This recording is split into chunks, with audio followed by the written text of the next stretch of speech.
Hello everybody. Um, I'm Simon, and I'm speaking from Clermont-Ferrand, which is right in the middle of France. And I'm an English teacher, and this is a clavier picnic with tutor mentor and chimney sweeping. So if you guys would like to introduce yourself while we're just finding a sandwich to eat. Hi, everybody. I'm Dan Bassel. I'm here in Chicago, and I've led non-school volunteer-based tutoring and mentoring programs for almost 40 years. And I created the Tutor-Mentor Connection in 1993 and the Tutor-Mentor Institute in 2011 to try to help high-quality programs be available in more of the high-poverty neighborhoods where they're needed in Chicago and other cities. So I'm glad to be here.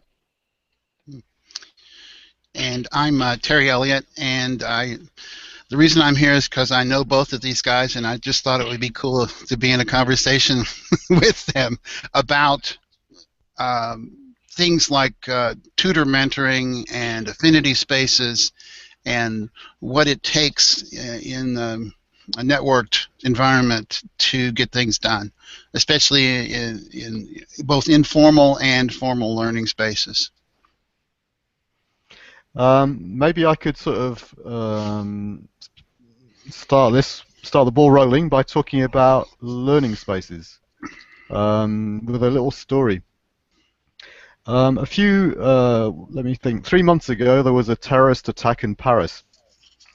And there's about 130 people that were killed, and one or two of them were friends of my students. And when you're faced with that sort of situation, you're faced with a number of choices. Choice number one would have been to just ignore the fact there had been a terrorist attack in Paris, not speak with the students at all, and do the program, do the class. I might have found that some of the students were behaving sort of differently.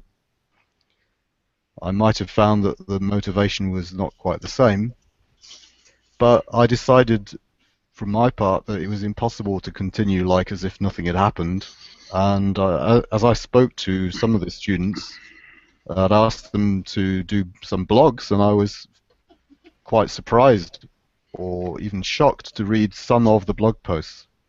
And some of the blog posts were talking about losing people in a terrorist attack. And after that, I had a class, maybe the Thursday after the terrorist attack, and I said to the people, I said, look, I really don't want to teach, and I certainly don't want to stay in this box.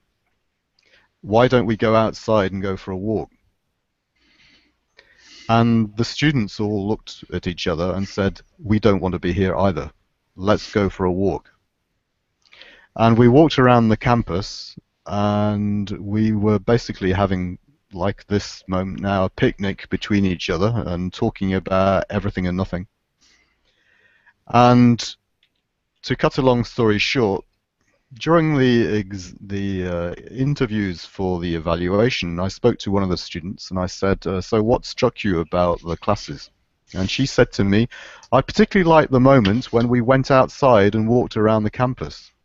And I said, can you say to me why? She said, well, I've never done that before. I said, so how long have you been, you mean you've never done that since you were at university? She said, no, I've never done that as long as I can remember being a student in school. And I was quite shocked. This idea that this girl had spent from the age of 3 in France until the age of 20, 21, that's 17, 18 years, for maybe 6 hours every day in a box. This strikes me as being, well, that's punishment.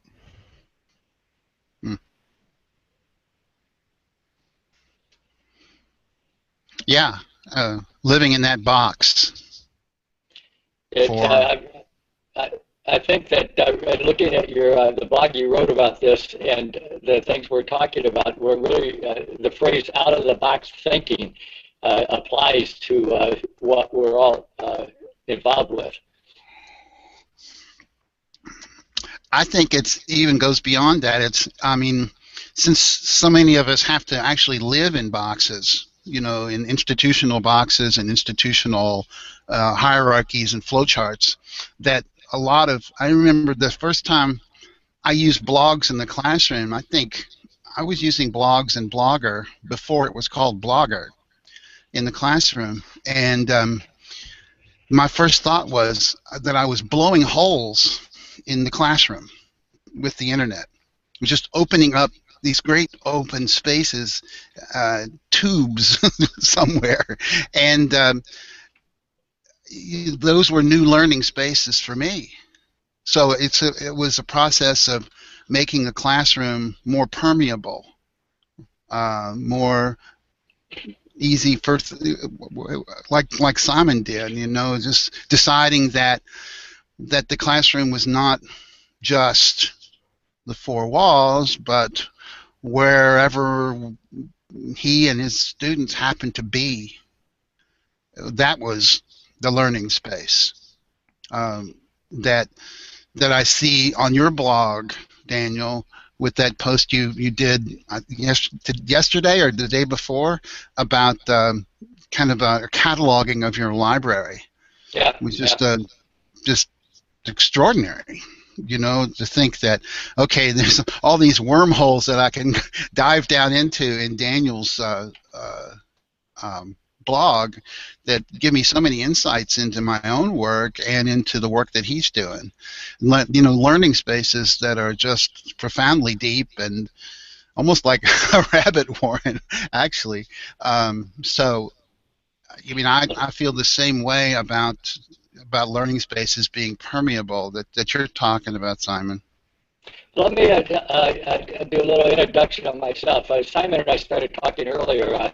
I'm not an educator. I have always I had a full-time advertising job in the 70s and 80s when I started leading a volunteer-based tutoring program that had employees at the Montgomery Ward Corporation in Chicago going once a week into the neighborhood housing projects to be 1 hour tutors and mentors to elementary school age kids. So I started my involvement as a volunteer really in 1973, and I'm still connected to the boy I first met at that time. He's 50 years old now. And then I became involved in the leadership, and I became the volunteer leader in 1975, not really knowing very much about leading a tutor program. But each year, as I went through the process of how do we recruit, how do we retain, how do we support, how do we get people to help do the work, that was a process that played out on a timeline from August when we were starting and from May, June when we were finishing. And as we were finishing 1 year, we were getting ready to start the next year. And that cycle has repeated year after year and year after year. The longer I stayed involved with this, the more personal the lives of the kids became to me, the more personal the problems and challenges in the lives of the kids came to me. Simon started his introduction talking about the tragedy in Paris of a few months ago, motivating a degree of reflection and out-of-the-box thinking that maybe was dormant. I could go all the way back into the mid-70s when the first time I learned that one of our kids walking across a park in his neighborhood from one building to another was shot and killed by a sniper because of the gang wars taking place in that public housing neighborhood. Over the 35 years since then, that tragedy has repeated too often, where kids that were part of our program were victims of violence, or they were victims of poverty. And what I mean by that is poverty is, we write about the violence, but we don't write about the health issues. So we had one little girl that dropped dead in her classroom of asthma attack. We had one boy that had been with us for almost 15 years that had gone through high school and was working on our staff that died from acute diabetes. So the engagement of myself with these kids over many years the personal tragedies and the challenge of operating the organization caused a sense of where do I get more ideas on how to do this better? How can we have a greater impact? And in doing so, I looked at, your screen has a whole bunch of books on the back shelf. Simon's screen has a whole bunch of books on the back shelf. In my office, the library, it's the same thing. I begin to collect what other people's ideas were so that I could learn from them and they could learn from each other. And as this progressed, it began not only, it wasn't something I could do by myself, it's something that I had to empower other people to take roles that they hadn't intended to take. Maybe they said, I'll be a volunteer for an hour a week. My goal was that they would go beyond that hour to spend a few hours learning so they could be a better volunteer, or maybe even a few more hours learning so that they could share the role of leading the organization. And so the information that I was collecting and sharing became how do we get more people who are not the school people, not the educators, not the mom and dad when they're present, to take a role of saying, how do we help these kids who grow up in different disadvantages to every day have more of the support each one of them needs to come to school better prepared to learn, and where teachers are then better able to teach them. So this is an evolution of thinking, and over the years, as I began to try to share what I was thinking with other people, I began to see their eyes would glass over pretty quickly because they weren't thinking the same way I was, and they didn't have the same set of experiences, so we weren't aligning understanding intuitively. And so that's what led me to start to use maps and visualizations and graphics to try to communicate ideas. And what the internet did was it expanded the range of where the ideas come from. It also expanded the ability to share the ideas through blogs and websites with more people. And from 1998, when I first went online, to today, I'm still doing the same things, recognizing that my own personal ability to influence change is pretty limited. But my potential to throw a stone in the water that creates a ripple that affects what happens because other people do the same thing, that's pretty powerful. I think, yeah. Sorry, Terry, go on. No, go ahead. Go ahead. No, I think that what you're saying is really important. What I understand from what you just said at the end is to, how can I put it, to come to terms with our weakness, with our incompetence. I think one of the greatest problems with the internet is that it gives people the impression that they have power over a lot of people. And that may be the case.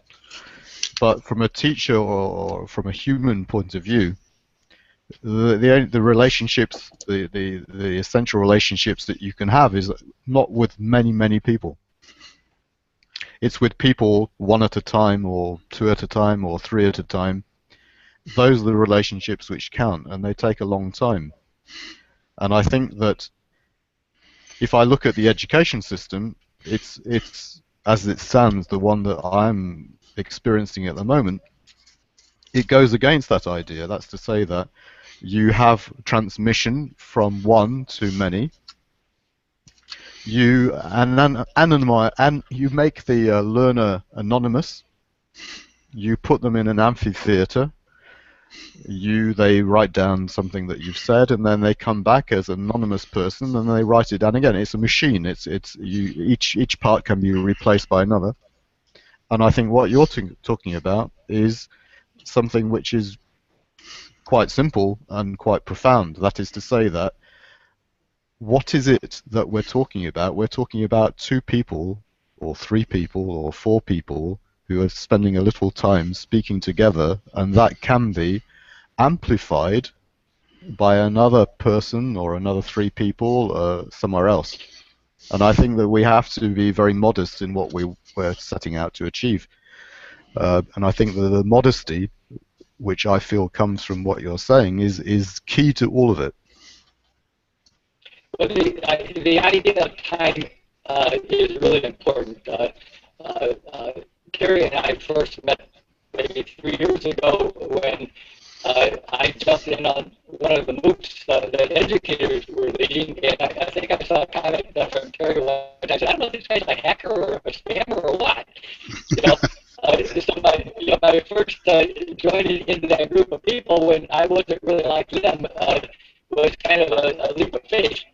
But then the next year we went a little bit more. Terry took some time to interview me with a video, and then the third year is gone even more. So the relationships and trust grow over time. They aren't automatic, and they have to be invested in. If I hadn't spent the time in there, it wouldn't have happened. If Terry hadn't made the effort to reach out and understand, it wouldn't happen. I started this project, again, going back into 1998 when the Mott Foundation was hosting a listserv for their 21st Century Learning Grant Program. And some of the people that I connected to in those years, I'm still connected with. And those connections come and go, but some of them, as we reconnect, grow stronger. Back in 2004, Pierre Omidyar, who was one of the co-founders of eBay, I think, set up something called the Omidyar Net online, which was a community of people gathered together to do good in the world.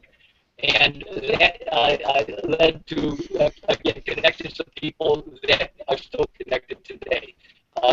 About that time, a second eBay founder, Jeff Stoll, set up this something called the Social Edge, which was social entrepreneurs connecting with each other in weekly forums to share ideas. And through that, I met a guy named Charles Cameron, who moderated a bunch of their conversations, similar to what you guys are doing. And Charles and I have gone deeper and deeper. He came in with a speaker at my conference in Chicago a couple years ago. So it's this idea of connecting and staying connected through our shared learning and shared interest over a period of time that leads us to where we are today. Now, the challenge that I pose to each of us is how through our own activities do we help instill habits of connecting and learning like that in young people as they go through school so they have it when they come out of school, or in adults whose lives are so very busy in all the personal and professional things that they deal with every day. How do we carve out just a little bit of motivation, a little bit of time, that more people would come into these spaces intentionally on a regular basis, and so that the number of people gathering and working together toward certain issues would grow. Yeah, but to me, it's one of the biggest problems that I face in connecting is one of attention, and how attention has become the coin of the realm, and that everything in people's lives, especially in my students' lives, works towards dividing, fracturing, fragmenting attention, and it drives us away from the kinds of reciprocal connections that maybe are longer lasting. Maybe I'm just not looking at it through their eyes because I'm so much older than they are. But in the classroom, I don't have the attention like you did, Simon, walking with your students, and it's a big issue. I'm just wondering whether the classroom space is even capable of resolving this problem. Well, that's very interesting what you just said, because I know at the moment in France they are trying to reform every year they try to do that. They're trying to reform the secondary school system. And what they're sort of suggesting, as I understand it, is quite interesting, but completely, as I understand it, misunderstood. Because what they're asking for is for teachers to work together so that the kids will work on projects where there is some meaning, which will not just stop after one class, but will be integrated into the different disciplines. So then the colleagues will start talking together. I mean, this sounds terribly sort of not very radical, but this is what they're talking about. But one of the big issues, because my wife is also a language teacher, is this business of space.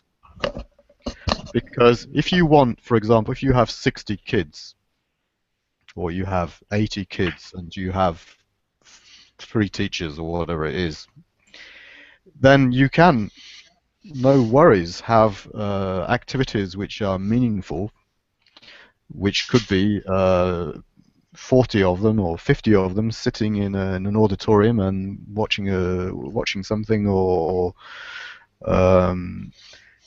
listening to instructions, or whatever it is, and to have 10 who are with one person at that time.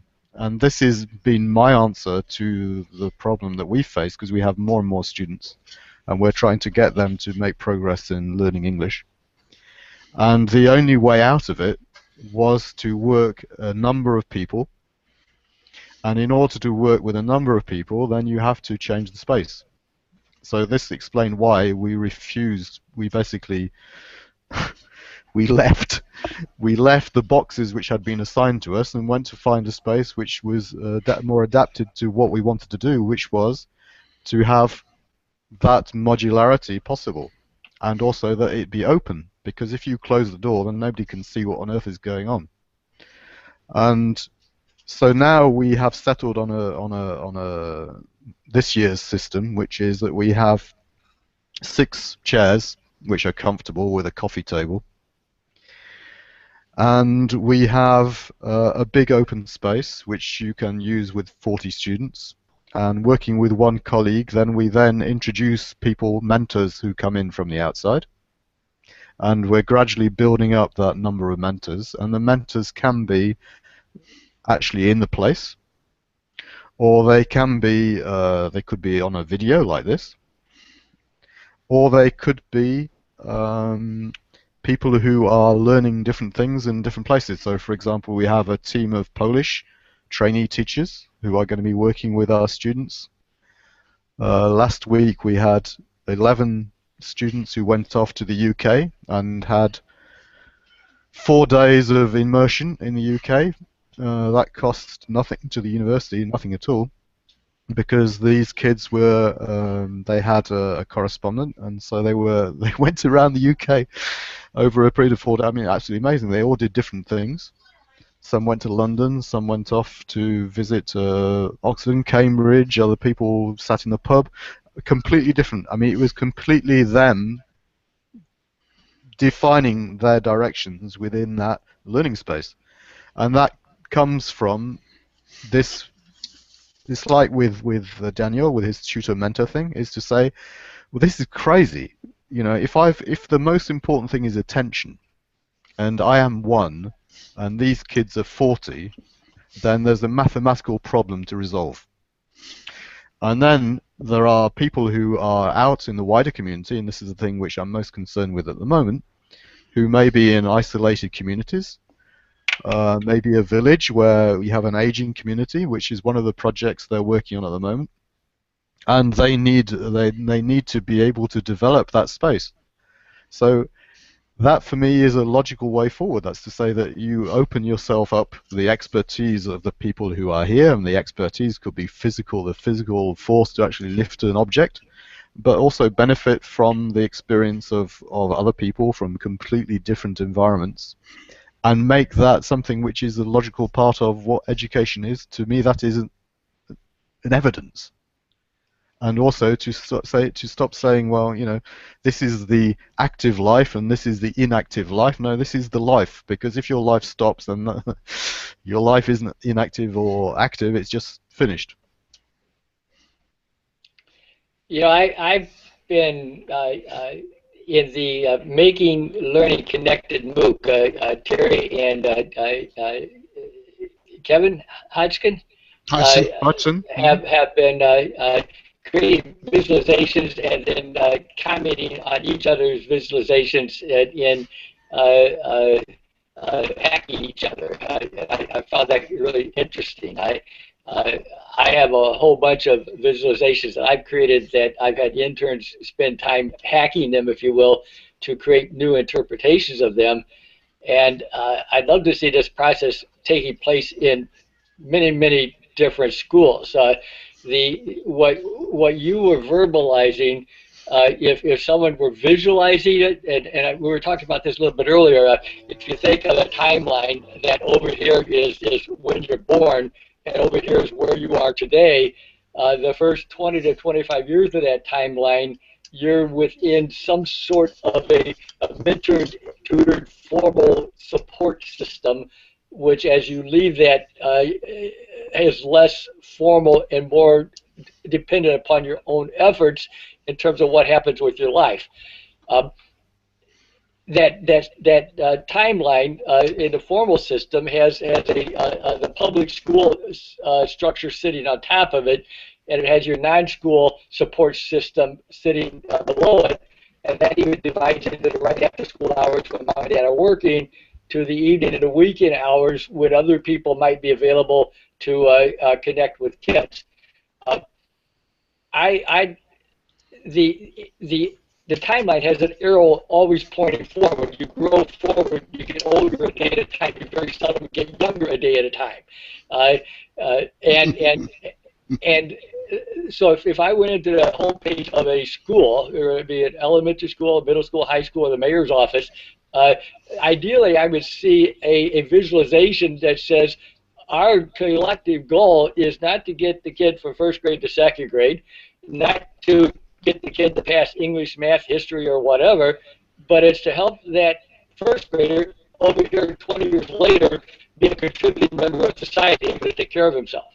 Yeah, sure. And at each stage along the timeline, whoever has the most direct contact with him or her, how do they show what am I doing now that is influencing that long-term goal? How do all of us along the timeline take a collective responsibility toward what happens?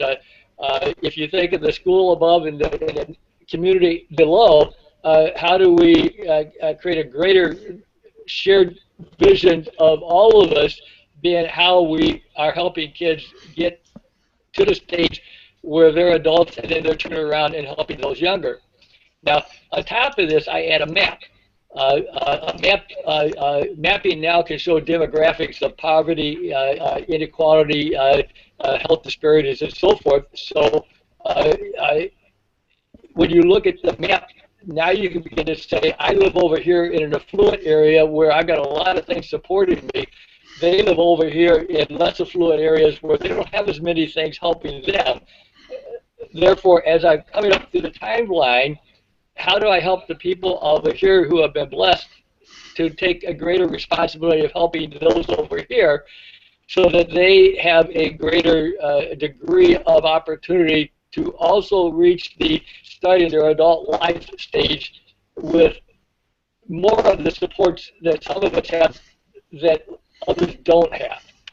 So there's a degree of spatial thinking in this in terms of geography. There's a visual thinking in terms of the blueprint, mapping the timeline. And if in any organization, whether it be a school, a church, a non-school program, a business, there could be a group of people trying to visualize what that timeline looks like, and they can be connecting with other people via blogs and MOOCs and Hangouts to say, well, this is how they do it. Can I borrow ideas from them that I apply to what I do? Rather than each of us doing it in isolation, how can we, formally and informally, be connecting with others so that at some point, very quickly, we are not starting from scratch. We're starting from what we learned from what we see other people did in the previous year, and we add that to what we do to try to do it better in this year. And it seems to me that if there were a team within schools trying to engage with each other, engage kids in mapping this process, and staying connected with the mapping of the process, getting it better every year, then over time that it would show a greater percentage of the total who are involved in the process, and some were sharing the collective goal of how do I get a young person from here to over here. Yeah, thinking about this, the way you're conceptualizing this is that if we had had your attitude over the last 40 years in our schools, we would have had this continuous improvement process where the emphasis is not on running students through the machine, but on improving the quality of support at every moment that the child is moving through the institution. Now, that is a completely different way of conceptualizing bringing a citizen into the world than we have now. Now, some families have that, and most families don't. You know, if you are rich, or you are family rich, or you're time rich, then it's possible, right? But it's outside of the realm of our ordinary school functioning. And I just, when you said, the thing that really that set me off for thinking about this was you talked about the time. Am I echoing? No, it's good to be. It's good. Okay, so when you started talking about the time outside of school and the weekends and how we don't really consider students holistically as beings who live in a complete environment as opposed to beings who live in the space where we are right now, in a classroom or in a gym we don't do that at all. And that made me think in terms of, okay, what's keeping us from doing that? And how do we get to a place where we are considering what the student needs and how we can support them, as you say, Daniel, as a citizen who is going into the world, so that you, like Simon says, you've got La Via Activa, right?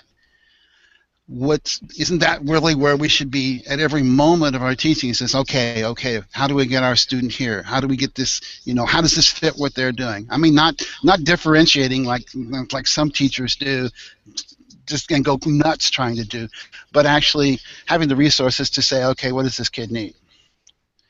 And I'm grateful for just this conversation, just to think about how I need to, from both of you all, I'm getting this idea that I need to radically reconceptualize what I mean by a learning space, as someplace that exists in a space, virtual or otherwise, and that we can open up spaces, we can make our classrooms more permeable. I don't even want to use the word classroom or student anymore in this context. And so thank you all both for that. I really appreciate it. Yeah, going back to the out-of-the-box thinking, and U.S. over the last 20 years, school-centered, school responsibility. There's so much emphasis on the school as the center of learning, and yet in many schools, the educators are overwhelmed with what they're being asked to do and can't do it all. When I use out of the box, I say instead of school-centered, it should be student-centered. What are we doing to empower and enlist the community, including the school, in this process of helping kids grow up? Were more communities to adopt that thinking, it would put less of the full burden on educators to be doing it all, and more of the responsibility on the community, including the business community, to take a responsible role. Yeah. And when going back to mapping, so one of the things I've been looking at for the last few years is with your mapping geographically, you can show where the need is. You can also show who's out there working to meet the need. You can also show who's participating in an event. So with the MOOCs for the last couple of years, they've begun to introduce mapping of participants, and you can see participation from all over the world. When you zoom into Chicago and other big cities, unfortunately, you don't see very many people yet in those communities. So a marketing goal of all of us who are doing these things is how do we get more people into the conversation and onto the map? A different kind of mapping is social network analysis, a map of showing what are the different skills, attributes, and backgrounds of the people who are in the conversation. Now, if you're in a company working on a project, you have to make sure you've got all the right skills involved to be able to achieve the goals of the project. If you're building a building, you not only have to have the different contractors and laborers involved, but you have to have the architects, the lawyers, the financiers involved, or else the building doesn't grow. So our ability to harness these other visual technologies to build an understanding, school by school, community by community, over time, to see if there is a growing number of all the right people in the conversation, to understand who's in the conversation, and then to go out and try to find those who are not there and try to draw them in. Yeah, there's a number of learning opportunities in what I'm saying that represent really marketable skills for young people as they go into their adult lives that could be applied to this process. And don't you see this as this is a matter of growing this? You know, that's the point that I see from the arc of your career, Daniel, is that these things don't appear overnight, right? I mean, you can say, okay, I need this person and this person and this person, but the project itself will reveal whether that was a good idea or not, or whether it was managed correctly, and then you take that and you reconfigure it, and then of course something like the internet comes along and it blows everything out of the water, right? So you have so the capacity to change within an organization, I think, can improve the lower you get, as opposed to this continual top-down nonsense that we get, like the reformers apparently in France are doing right now, and the reformers have attempted to do here over and over again, until every teacher who's worth his salt is completely cynical about the word reform. So that the only thing that's left is this bottom-up, take care of ourselves, learn from our own mistakes sort of movement of the folk. Well, this process of learning and a time frame, something that you talked about, and I focused on, is over time, the number of different people that got involved who are no longer involved is huge. And so to build a movement to sustain itself over time means trying to find a core group or enough people to stay involved over time so that each of them gets good at what they do to make something happen. Well, in order to influence the ability to people stay engaged over time, not only do you have to find a leader to make commitment to it, but you have to have conversations about the resource system. How does the government funding system, the philanthropy funding system, the token, the idea of a day of service is enough to solve a problem. There's a whole bunch of different, when we launched the blog article a few months ago, what are all the things we need to be thinking about?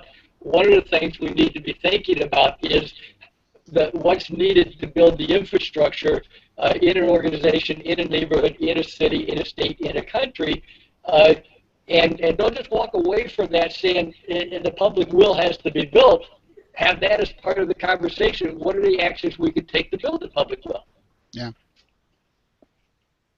But I think that also begs another question. When we talk about public will, or we talk about student bodies, or we talk about teachers, well, I think that this is the sort of, we all are in this situation. That's to say that beyond a certain group of people that we actually interact with, there's a mass of people who are more or less anonymous to us.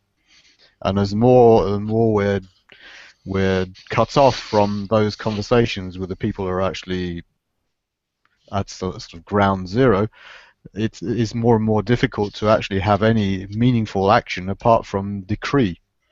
And I think that this is one of the major problems, is that this business of contribution.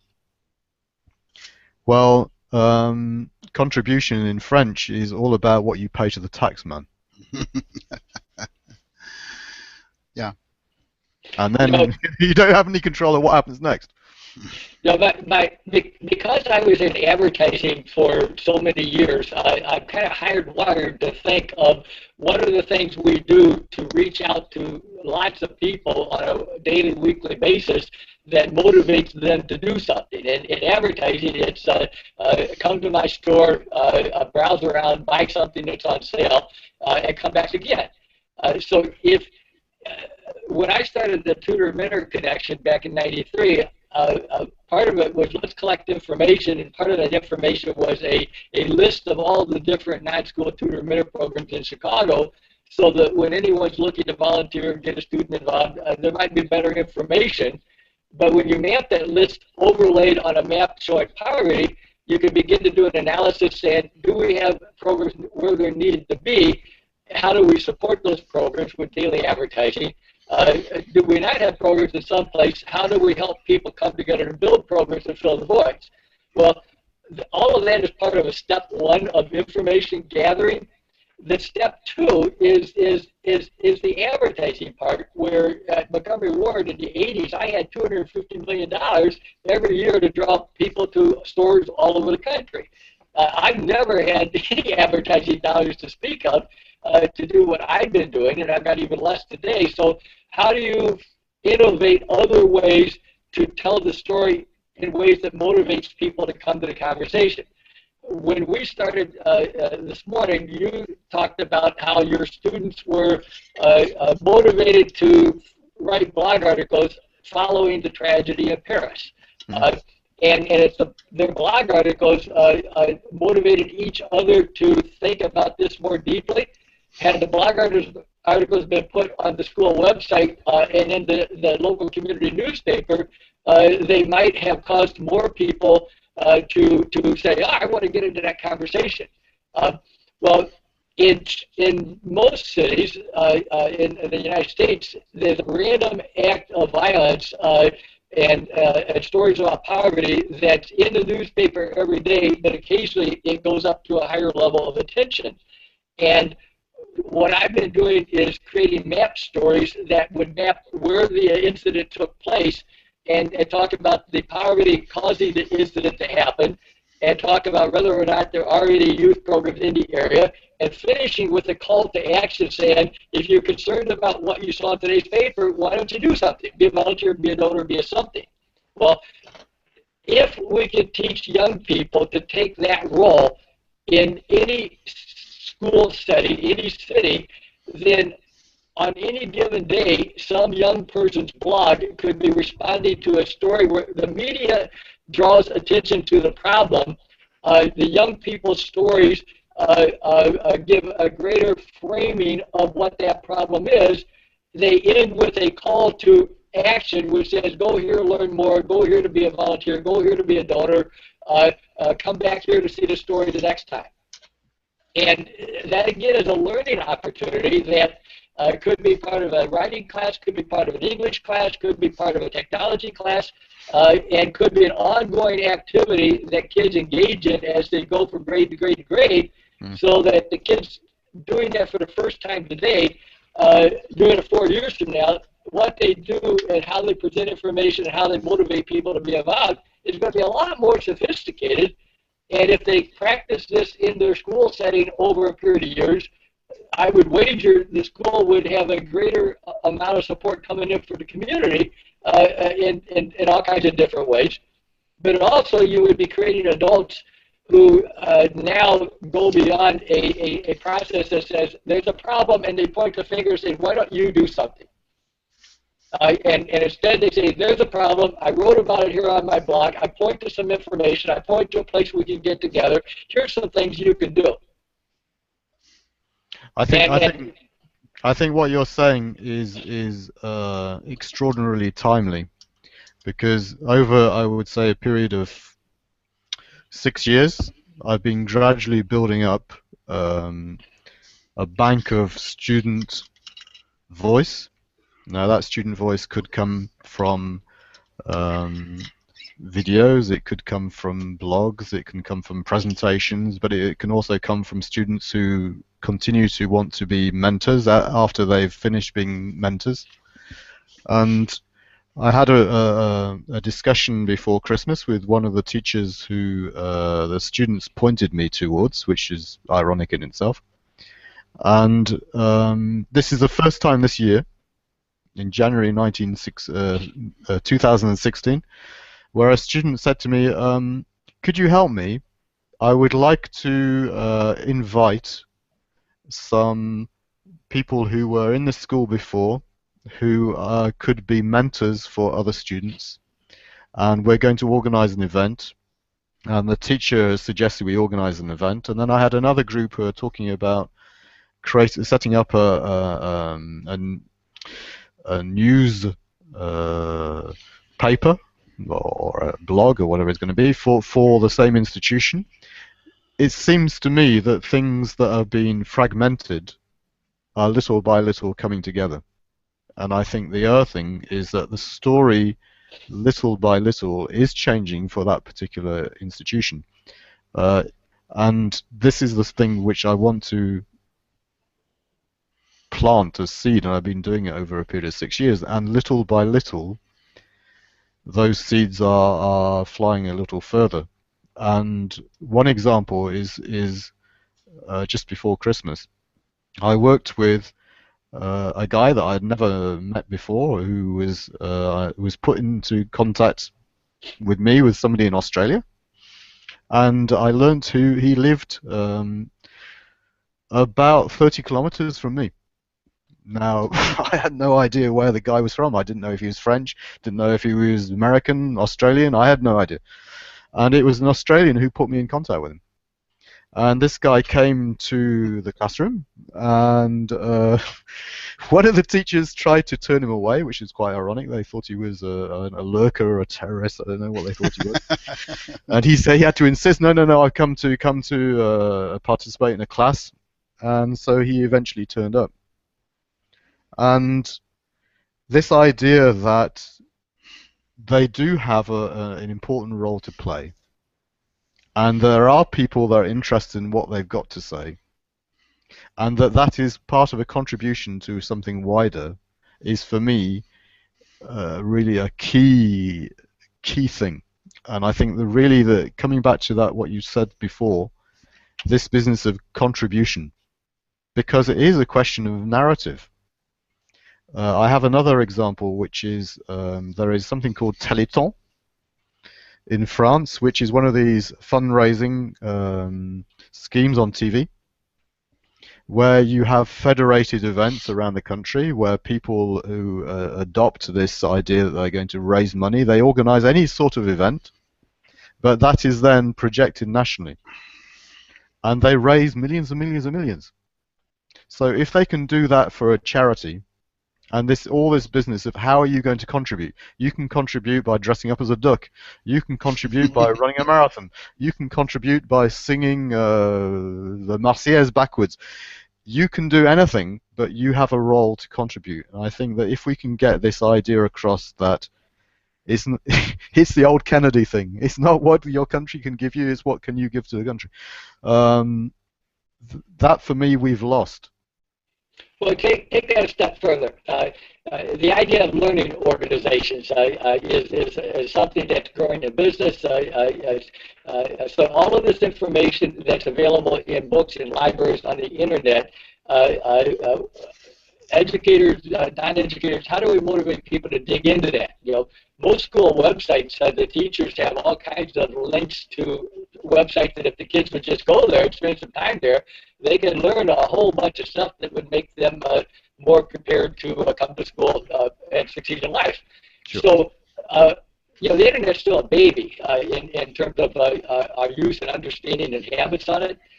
Back in the mid-2000s, with the youth program I was leading, I created a visualization of an internet strategy which said if our website is the hub, how do we not only put content on there that any of our users might find valuable on any given time? It might be homework help, it might be things a volunteer could do, it might be things an owner might do, it might be things a parent might do. And how do we motivate people to dig into that information, get a little understanding, and share their understanding through their own communications out with other people so that people they know would go into the information too? Well, the idea of this is that can you create a loyalty and a habit that not only do people come into that for things they're wanting for social connections, for your website could be your Facebook of interactivity or whatever, but so that over time when people leave you 5 years, 10 years, 15, 20 years, they're still coming back. Instead of coming back once every 5 years for a 5-year reunion, they can be coming back every week and reuniting on the school website. But the vision of that happening and the involvement of not just the web builder, but the people who understand the purpose of the website and take roles to try to draw people to it and facilitate a good experience when you're there, that vision has to be articulated, taken ownership of, and then spread over a period of years to where it might begin to show the traffic of current and alumni participation. I think the irony of that is that in the UK and I no doubt in the US, I went to a school which you could consider a sort of a middling elite school, and they have a very, very effective alumni association and fundraising, and the parents do contribute. They contribute millions, and they also contribute in mentoring schemes. If you go to the top schools in Paris, the top business schools, the elite schools, they have exactly that. They have a mentor system, one-to-one with people who are already in business, and so that's nothing out of the extraordinary. The elites have all this in place already, and then they have, the ability to have childcare. The one person working is earning enough sufficiently so that the mother is at home, and so on and so on. So this already exists. They are already contributing to themselves, but the question is how do we make the connections between these vast resources and the people where there is nothing? Yeah, just the idea that in informal learning networks, there's a guy named Charles Jennings, and for years, when he's talking about corporate learning and learning organizations, not necessarily schools, but you can apply it there, he had what he called the 70-20-10 rule. And from his research and lots of research that's been done in learning and development organizations, and every company's got learning and development, right? Every company, every corporation. Only 10% of the actual learning that happens comes from formal classroom situations. The 70% is the informal stuff that you learn by approaching problems and experience. It's tacit knowledge that you gain from being and solving problems. And the other 20% is kind of training, on-the-job training, right? And I'm thinking to myself, okay, maybe if we're going to have classrooms that are effective, we need to create learning ecosystems where this informal 70% comes into play. So all we do is we give a place for people to come. We give them some basic training, maybe 10% of the classroom time is lecture, and then 20% might be, okay, do you have a particular problem with using this tool, or do you want to learn how to do an elevator speech, or whatever it is, and then the 70% is throwing out, like you say, Daniel, all these different strategies for learning stuff. Go to this website, go to this mentor, go to this, so there's this, it's not, I don't want to call it a cafeteria buffet, but what it amounts to is students begin to more and more discover what it is that makes their learning tick, what feels good for their learning. And I mean, that is a radically, like you say, Simon, it's the elites have already got this figured out. They already figured out that, yeah, you need lots of extracurriculars. Yeah, you need to be able to do all this stuff. Yeah, go here. Yeah, go abroad. Yeah, do all this stuff. And that will make you richer. They just essentially created richer learning environments like we should all have. And then, Daniel, you've got these deprived learning environments, basically, where people don't have a chance to experience all they could experience, to see, to feel, to touch, to hear. And they're impoverished in so many, in much more than money ways. They're impoverished in experience. And I think that's the, I mean, I listened to a great YouTube video of this guy, Brian Crosby, in Colorado, and he came up with this project to put a high altitude balloon into the sky, and his students were going to do the whole thing, and so what he did was he created blogs, and he had them film stuff and get them to do all this stuff. He created a rich environment for kids who had these were kids who didn't even know what state they lived in, what town they lived in, what their family's telephone numbers were, even if they had telephone numbers, So what he did was he said, okay, all I'm going to do is have a project that creates a rich environment, and we're going to learn stuff, and they're going to learn stuff, and guess what? They learned incredible amounts of stuff. Yeah, when you talk about that 70% of informal learning, there's a lot of people, I typed in Valdez Krebs, who are talking about formal and informal networks, and the network within your business, the informal network that connects you beyond your business, those types of things. As we understand networks and how do we have network builders? How do we help people more easily build their own networks, connect one network with other networks? There's a whole bunch of different people that are providing a lot of insight into this, to which the theoretical underpinning of what you're doing to build your informal learning network is part of the network learning itself. Yeah, definitely. There was on the news the other day in France, the national news. There was Xavier Niel, who is one of the local billionaires in France, and he's in telecommunications. He has an internet and telephone company, and he's setting up what would appear to be a big warehouse where he's going to invite promising or not so promising startups. You never know. If you have enough, then you're going to get them into this warehouse, and they're going to speak together, and they have a nice cafeteria where they can have informal time where they're going to speak together, and Xavier Niel will then take 10% off the profits of those that work. Well, for me, that is pretty intelligent in terms of how to organize people learning. You stick them all together. You get them having conversations. You don't try to intervene and tell them what to do, because that's going to kill all innovation. And you don't know whether maybe that crazy kid is going to turn out to be a new Google. And if you've got 10% of Google, well, you're singing. Indeed.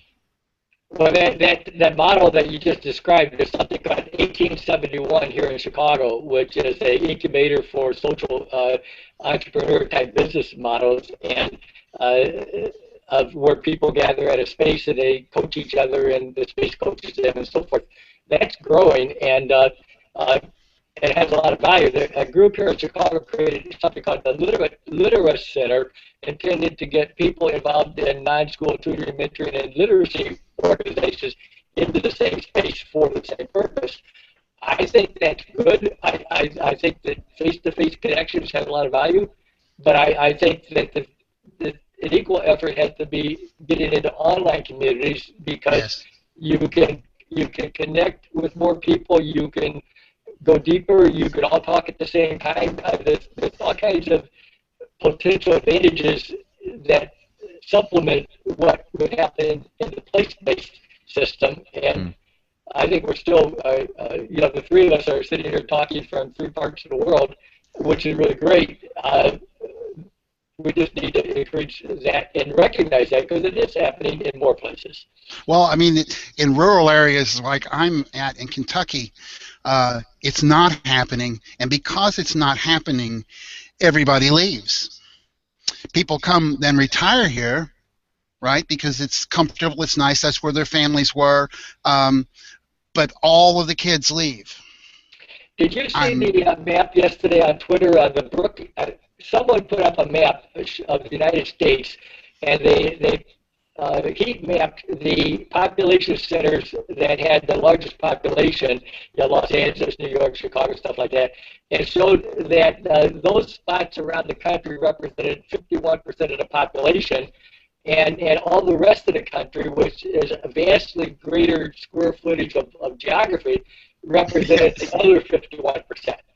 yeah, When you look at the list of links on my blog, that represents information that people in cities might find valuable. For years, all the way back to the my listserv, there were people in rural areas where my advice to them is you need to build a parallel knowledge center where you're collecting information about what people in rural areas and in smaller communities are doing to help each other and help their kids, because we're talking apples and oranges when we've got the rural people and the city people in the same conversation. Because while we're using the same words, the size of the city, the huge concentrations of poor people, the bureaucracy, the corruption, those magnify solutions to problems that in a different way than the distance of separating people, the scarcity of people in rural areas. So I've suggested to people for years that someone should be building that library. It may exist, but I don't know that it exists. Take that a step further, I've had folks from Africa connect with me for almost 15 years now, and I've said the same thing. You coming to my conference in Chicago, you looking at my website, there's a lot of information you might find valuable, but the reality is that the issues and the culture and the potential solutions in Africa are different than what they would be in Chicago. And so if someone from a university, an institute, or something in Africa needs to be building a parallel library, and then doing the same things I do every day, is how do we get people to look at that information, talk to each other, work, understand to it.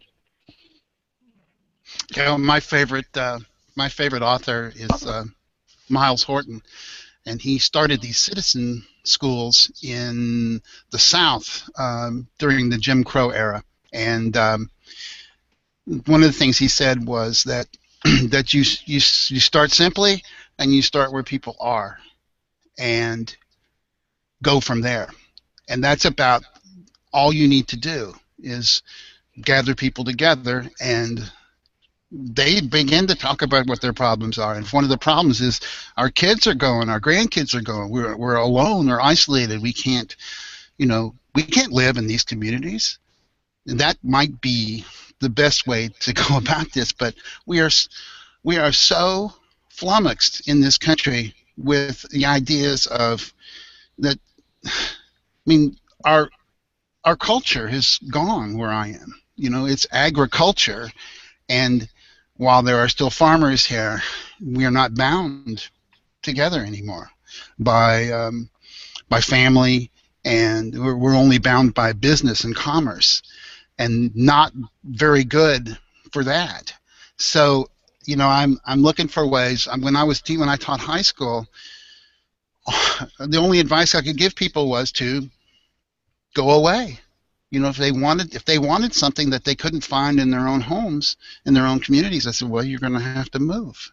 And that was troubling, and I hated giving that advice. I really did. But you know, I think you're right, Daniel. Somebody or a bunch of somebodies have to get together and say, this is what rural folk are all about, and they need to say, we need telecommunications, we need broadband infrastructure, we need for you to stop ignoring us in the political sphere. There's a zillion things that I could talk about that happen here.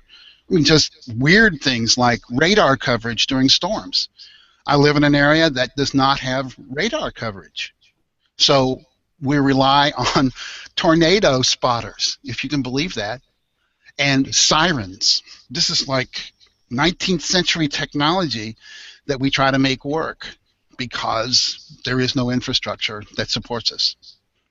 And I wonder about how we can keep what's left of our culture here alive if our schools are basically sending our students elsewhere, sending our culture, our heritage somewhere else for somebody else to take advantage of. See, at the heart of what I've been doing is, instead of saying I know it all, saying I know very little of all of it. Can I search the internet? Can I be in conversations that I'm finding things people are already doing, and begin to put that in my library so that I can learn from it, so that other people can learn from it too. I sent you an invitation a couple of weeks ago that a tutor-mentor connection could be started at your university. It can be started at a local high school. And with the idea that what they're doing is they're beginning to scour around, say, can I find examples from different rural areas in the United States, in Africa, in Australia, that show things they're doing that may be interesting things. They may not be proven effectively, but interesting things that I can add them to my library and use them as a topic of discussion and a source of inspiration for innovation.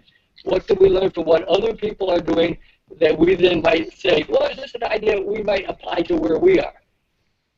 If someone, not one, is taking that role of aggregating that information from whatever places they can find it, it doesn't start out with everything. It starts out with a few pieces of everything, and it never gets to everything, but it grows to a few more pieces of everything, to where at some point it's a lot of pieces that not only are we innovating from, as we innovate, we add back and share what we learned, so that each year everyone else is learning from each other to try to get better at solving a problem that is acute, and by ourselves we haven't been able to figure it out. I think that what you just said for me is absolutely key. Is this business of saying that this is a learning community. This is a learning organization. Your learning is valuable for other people, and this is the one thing which I keep saying to these people. I say, well, look, how do you expect me to teach you if you can't teach me how you learn? How can I teach you? I can't. How can I help you learn? For me is the question. And if I ask the question, how can I help you learn? It means that they have to speak about them, and that goes way back. Yeah. Well, isn't the fatal assumption here in our system as it is right now that students learn because teachers teach? I think that's a fatal assumption. And it's a fatal attraction too, because it's the default and it's the path of least resistance for teachers as they exist in institutions. I mean, it's for any institution, it's fatal to to believe that. But it's Canute-like. It's like the Minister of Education who says, "I decree there will be reform." Like hell, Yes, there will be. yeah, right. I mean, just because you say it doesn't make it so. And I think the question you ask is fits into that. You know, we don't ask that question enough. You know, okay, it's obvious you're not learning. What the heck's going on? You know, Yeah. what? Just thinking that timeline that I talked about, from birth to work, the preschool years, where kids are building learning habits influenced by what goes on in the home, are critically important because kids are coming into kindergarten and first grade already with different habits and motivations to learn.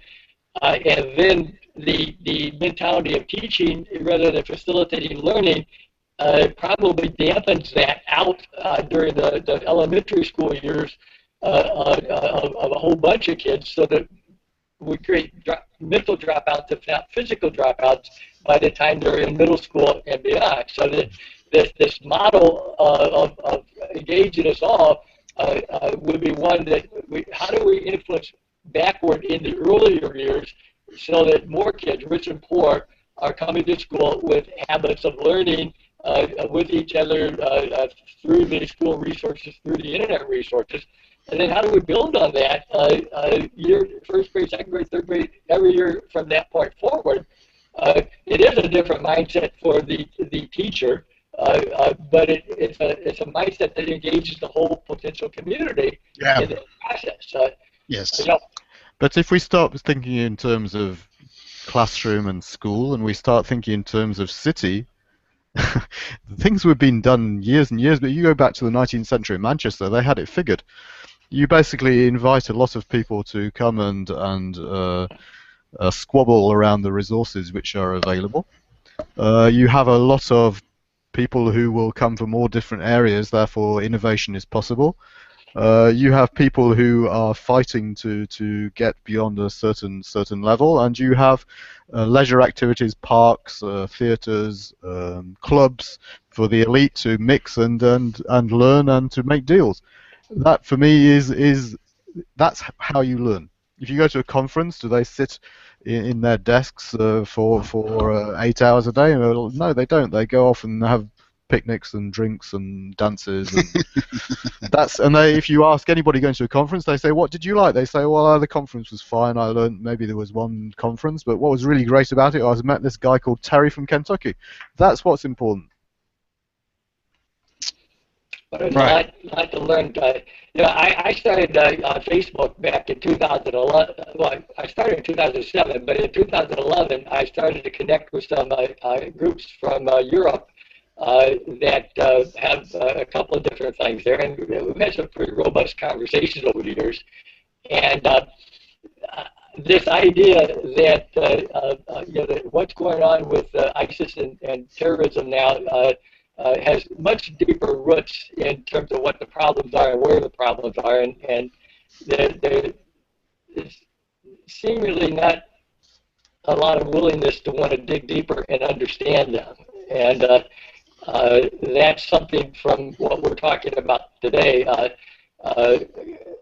that creating the information base of what information can we find that help us better understand the root causes of some of these things, and how are some people trying to resolve them in better ways. The collecting of the information out of our own library, out of our own mental framework, has got to be the first step. Yeah, I think the irony in all of that, and then I have to buzz off to go and get my daughter. If you look at crisis, where do people invest? Where does the money go from our societies? Well, the money goes on the military. A hell of a lot of money goes on health, insurance.